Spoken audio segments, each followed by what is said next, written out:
Welcome to grade I fire. मेरा नाम है सुधीर और आज के इस वीडियो में हम लोग देखेंगे कि मार्च 2026 की एग्जामिनेशन को हम लोग आईएफई की साइट पे जाकर के एग्जामिनेशन बुकिंग कैसे करा सकते हैं। बहुत से कैंडिडेट के आजकल फोन आ रहे हैं कि सर कैसे ये होता है। कई लोगों को ये भी डाउट आता है कि शायद ऑफलाइन बुकिंग भी हो जाती है, फॉर्म को फिल करके डीडी साथ में बनवा करके अगर दे दो तो वो प्रोसेस जो है वो कंप्लीट बंद कर दिया गया है। सभी के सभी कैंडिडेट्स को आईएफई की साइट पे जाके ऑनलाइन फॉर्म फिल करना होगा। आईएफई की साइट पे आप जाएंगे www.ife.org.uk और यहाँ पे आने के बाद आप इस साइट के सबसे नीचे की तरफ चले जाएंगे और यहाँ जाने के बाद ये आपको एक ऑप्शन दिखाई देगा बुक एन एग्जाम। आप इसको जब क्लिक करोगे तो यहाँ से आप अपने फॉर्म को फिल करने का प्रोसेस जो है वो स्टार्ट करोगे। इस पेज पे आपको दो चीजें दिखाई देंगी, मार्च 2026 और अक्टूबर 2025। और ये वाला देख के कई कैंडिडेट बड़े खुश हो जाते हैं कि साल में 2 बार पेपर होता है। साल में 2 बार पेपर कहने के लिए तो होता है, लेकिन ये जो अक्टूबर वाला पेपर है ये सिंगल डे एग्जामिनेशन होता है। इसमें लेवल 3 का ग्रेड आई का सिर्फ एक ही पेपर कंडक्ट कराया जाता है जिसका नाम है इंसिडेंट कमांड। ना फायर साइंस होता, ना फायर सेफ्टी होता, ना एविएशन होता, ना लीडरशिप होता, ना कोई और पेपर होता है। इंसिडेंट कमांड का अगर आप पेपर देना चाहते हो तो अक्टूबर वाली सेशन में आप दे सकते हो। इसके अलावा आपके पास और कोई ऑप्शन नहीं है अक्टूबर में। और ये भी कौन सी ब्रांच इस एग्जामिनेशन को, इस सेशन को कंडक्ट कराएगी ये भी डिपेंड करता है। सभी ब्रांचेस अक्टूबर सेशन को कंडक्ट नहीं करवाती, तो इसीलिए ये देखने के लिए तो है कि अक्टूबर में भी पेपर होता है लेकिन सिंगल पेपर होता है। अगर आपको फायर साइंस देना आप अक्टूबर में नहीं दे सकते, मार्च में दोगे। सेफ्टी देना है तो भी अक्टूबर में नहीं दे सकते। एविएशन देना है, लीडरशिप का पेपर देना है, अक्टूबर में आप दे ही नहीं पाओगे। इसीलिए मार्च का कोई अल्टरनेट नहीं है। आपको जब भी एग्जामिनेशन देने हैं ये मान के चलना कि मार्च में ही पेपर होगा। अगर मार्च में आपने नहीं एग्जाम दिया तो फिर नेक्स्ट ईयर मार्च में आपको पेपर देना होगा। तो जब आप मार्च वाले उस पे जाएंगे, लिंक पे जाएंगे, तो आपको पता है पिछले वीडियो में मैंने बताया था कि टोटल 5 सेंटर इंडिया में इस बार आए हैं। मुंबई, चेन्नई, दिल्ली, चंद्रपुर और थाने। इनके एग्जाम सेंटर के कोड जो हैं वो यहाँ पे लिखे हुए हैं। दिल्ली 104, मुंबई 101। ये आपको आगे फॉर्म में फिल भी करना होगा। तो चलिए अभी हम लोग दिल्ली वाला देखते हैं। दिल्ली में क्या क्या चीजें हैं, कितने लोगों ने बुक किया है, वो सारी चीज़ आपको यहाँ पे दिखाई देंगी। ये दिल्ली का एड्रेस आ गया। इंजीनियर्स भवन में पेपर होता है और यहाँ पे इससे रिलेटेड जो इन्फॉर्मेशन है वो आ गई है। हर एक सेंटर ने अपनी इन्फॉर्मेशन यहाँ पे दे रखी है। कुछ कोई भी जरूरी सूचना होगी वो यहाँ पे दे रखी होती है। अब ये देखिए, इनके पास टोटल 65 सीट्स थी। इनकी डे 1 की ये 2 सीट्स बुक हो गई हैं, यहाँ 63 रह गई हैं, यहाँ पे 62 रह गई हैं। ये वाला स्लॉट जो है वो 3 लोगों ने बुक करा लिया ऑलरेडी, ये वाला किसी एक आदमी ने बुक करा लिया। तो जैसे जैसे लोग बुकिंग कराते चलेंगे ये सीट्स के जो नंबर हैं वो कम होते चले जाएंगे। तो इससे पहले ये बिल्कुल कम हो जाए, 0 हो जाए, आप टाइमली अपनी बुकिंग करवा लेना। और अब यहाँ पे ये आने के बाद आप बुक एग्जाम के ऊपर जाएंगे और यहाँ से आपका जो एग्जामिनेशन का प्रोसेस है वो स्टार्ट होगा। अब प्रोसेस स्टार्ट करने से पहले ये साइट आपको बोलेगी कि आप पहले इसमें लॉगिन कर लो और लॉगिन करोगे तब जाके आपकी बात बनेगी। तो मैं यहाँ पे लॉगिन कर लेता हूँ।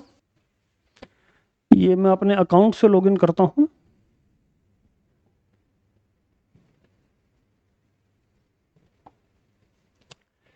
चलिए देखते हैं। अब लॉगिन करने के बाद आप इसमें आएंगे, फिर से आपको एग्जामिनेशन सेंटर दिखा रहा है, अभी आपको नहीं देखने हैं। अब आपको ये पेज दिखाई देगा, examination booking centres open to all. यहाँ पे आपकी एग्जामिनेशन बुक होगा, एम्प्लॉयज में नहीं होगा, डिजिटल एग्जाम में नहीं होगा। ये यूके के जो एम्प्लॉयज होते हैं उनके लिए होता है और डिजिटल एग्जाम जो आईएफई कंडक्ट कराती है उसका होता है। लेकिन जो आपका जो ग्रेड आई और एमआई के एग्जाम्स होते हैं वो आपके इस वाले ऑप्शन में जाकर के फिल होंगे, exam booking centre open to all. इसमें आप जाओगे।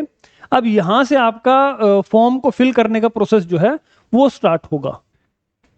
अब आपका ये पेज आ जाता है। यहां पर ये 4 स्टेप में आपका फॉर्म फिल होगा और इसमें आपकी सारी डिटेल जो कि आपने आईएफई की साइट पे अपना अकाउंट बनाते टाइम डाल रखी होगी वो सारी चीज़ आ जाएंगी। यहाँ पे आप अपना टाइटल चूज कर लीजिए, मिस्टर या डॉक्टर या जो भी आप हैं, और उसके बाद जो भी डिटेल्स है वो आप अपनी सारी डाल लीजिए। इसमें एक बड़ी समस्या आती है लोगों को, मैं आपको बता दूं कि जब वो फिल करेंगे फॉर्म तो अपना एक ही लाइन में कंप्लीट एड्रेस बहुत ज़्यादा डिटेल में डाल देते हैं और बाद में आपका फॉर्म सबमिट नहीं होता। मैं आपको बता दूंगा कैसे। तो आपको ये जो address line 1, address line 2, address line 3 है, इसमें अपने एड्रेस को कुछ कुछ पार्ट में डाल देना है। जैसे आपका यहाँ पे मकान नंबर आ जाएगा, यहाँ पे आपकी सोसाइटी आ जाएगी, यहाँ पे एरिया आ जाएगा, विलेज आ जाएगा, उस तरीके से कर देना। एक ही लाइन में कंप्लीट सारा डाल दोगे। कई बार इनकी वेबसाइट जो है वो उसको बोलती है कि आपका जो एड्रेस है वो बहुत लंबा आपने लिख दिया है, जो कि हम लोग सेव नहीं कर पा रहे हैं। तो ये जो हरे रंग के आपको ये लाइंस दिख रही हैं, ये वाली लाइन रेड हो जाएगी और फॉर्म आपका सबमिट नहीं होगा। तो ये सारी डिटेल आ गई आपकी। इसमें ये भी इन्होंने लिखा हुआ है कि ये सबमिट करने के बाद आपको 48 आवर्स में अपनी पेमेंट करनी है। अगर 48 आवर्स में आप अपनी पेमेंट नहीं करोगे तो आपका ये जो फॉर्म आपने फिल किया है ये कैंसिल हो जाएगा। तो आपको क्या करना है, माई IFE में जा करके आपको इसकी पेमेंट करनी है। यहाँ पे भी आई थिंक ऑप्शन आता होगा डायरेक्ट। अब जैसे ही आपने अपनी डिटेल्स डाल ली, आप फिर नेक्स्ट करेंगे। नेक्स्ट करने के बाद पेज नंबर 2 आ गया। अब ये बोल रहा है आपको एग्जामिनेशन सेंटर चूज कीजिए। तो यहाँ पे आप इस लेंस वाले बटन को दबाइए। ये आपके पास दिल्ली, मुंबई, चेन्नई सारे आ गए। फॉर एग्जांपल मैं चंद्रपुर करता हूँ इस बार। चंद्रपुर मैंने किया, ओके कर दिया, ये आ गया मेरा 106 चंद्रपुर। इसके बाद फिर से नेक्स्ट।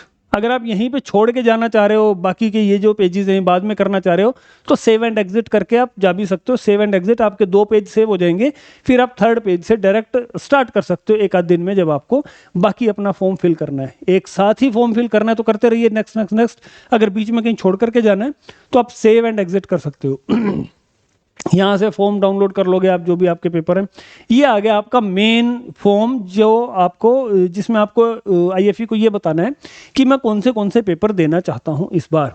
तो मैंने आपको बहुत बार बता रखा है, इस बार फिर से बता दूंगा कि डे 1 में अगर मान लो ये कंप्लीट हमारा डे 1 आ गया है, तो इसमें जो आपका ये देखिए L3D2 ये जो लिखा है लेवल 3 डिप्लोमा, D का मतलब होता है डिप्लोमा।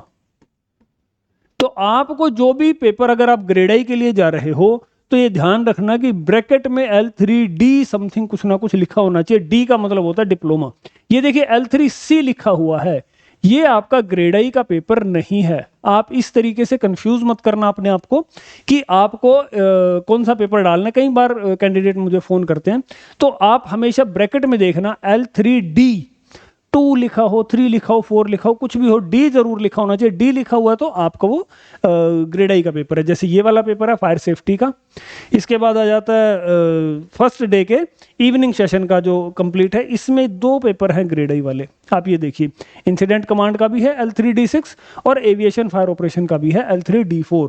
तो आपको जब भी ग्रेड आई के पेपर को अपने अप्लाई करना है तो ब्रैकेट में देख लेना कि L3D जरूर लिखा होना चाहिए। इसकी जगह अगर यहाँ पे C लिखा हुआ है तो ये ग्रेड आई का पेपर नहीं है।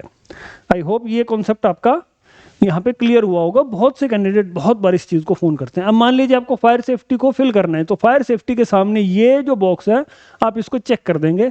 इसके बाद आप मान लीजिए एविएशन फायर ऑपरेशन का भी देना चाह रहे हैं, यहाँ पे एक काम और भी कर सकते हैं। फायर सेफ्टी का आपने दे दिया ग्रेड आई वाला पेपर, दूसरा आप देना चाहते हैं फायर इन्वेस्टिगेशन MI वाला, लेवल 4 वाला, L4C6, आप इसको भी टिक कर सकते हैं।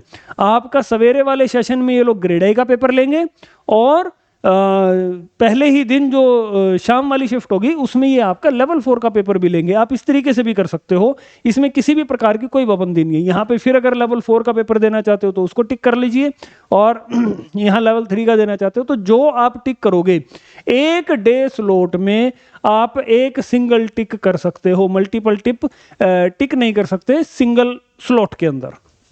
इस चीज का ध्यान रखना। मैंने मान लीजिए 2 पेपर इसमें डाल दिए, एक लेवल 3 का डाल दिया, एक लेवल 4 का डाल दिया। इसके बाद मैं इसको फिर से नेक्स्ट कर दूंगा। अब मेरा आ गया 4th पेज, यहाँ पे स्टार्ट हो गया। अब मुझे यहाँ पे एक, ये सबसे इंपॉर्टेंट होता है, ये टिक आपको जरूर करना है कि आप इनकी सारी टर्म्स कंडीशन को मानते हो। इस पेज पे सिर्फ यही चीज है। इसके बाद आप इसको सबमिट करोगे, तो अगर ये सबमिट हो गया तो अच्छी बात है। कई बार आपका यहाँ अगर सबमिट नहीं हुआ तो कहीं ना कहीं आपकी जो वो क्या बोलते हैं एप्लीकेशन है, वो आपने सही से फिल नहीं की है, जिसके कारण कई बार ये सबमिट नहीं होता। अभी शायद नेट थोड़ा स्लो है जी। ये मेरा एग्जाम जो है 2 पेपर के लिए वो मैंने सबमिट करा दिया है। अब यहीं पे ये मुझसे पैसे भी मांग रहा है। ये पैसे मांगने से पहले इनकी साइट में मैं आपको बता दूं कि ये अपडेट बहुत ज़्यादा करते हैं और अच्छे से इनकी साइट जो है वो काम नहीं करती, बहुत बार ऐसा मैंने भी देखा है। तो अभी मुझसे पैसे मांग रहा था, पैसे मांगने के बीच में ये मुझसे दोबारा से कंफर्म कर रहा है कि आपका शिपिंग एड्रेस जो है वो यही है क्या। अगर शिपिंग एड्रेस सेम है तो ठीक है, अगर नहीं है तो दोबारा से आपको शिपिंग एड्रेस भरना पड़ेगा।